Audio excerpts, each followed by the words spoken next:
La violence conjugale, c'est pas juste des coups de poing sur la gueule, là, hein? C'est une prise de pouvoir progressive.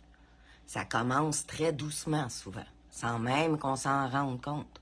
Des mots qui rabaissent, des silences qui punissent, des regards qui font peur, des limites qui resserrent sans qu'on s'en rende compte. La violence conjugale, là, c'est quand aimer devient comme marcher sur des œufs.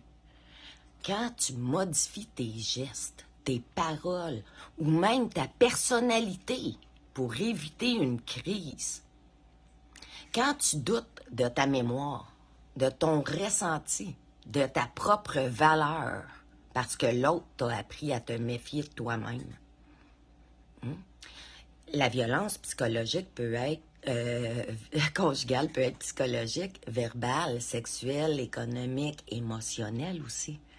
Souvent, elle est invisible aux yeux des autres, mais très ravageuse pour l'intérieur de la victime. Et souvent, elle ne ressemble pas du tout à ce qu'on imagine. C'est sans cri, sans bleu, sans témoin. La violence conjugale isole. Elle fait croire que c'est toi le problème.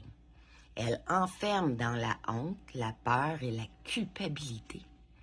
Et plus elle dure, plus elle affaiblit, jusqu'à ce que de partir te semble impossible.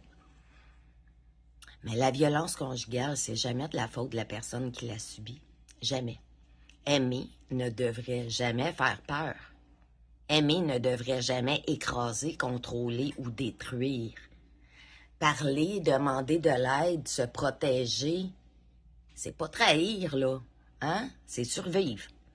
Et surtout, c'est reprendre le droit, ton droit fondamental d'exister en sécurité. La violence conjugale, c'est pas banal. Et si tu crois en être victime, va demander de l'aide. Là. Maintenant. Pas demain, parce que peut-être que demain, il va être trop tard. C'est non, la violence conjugale.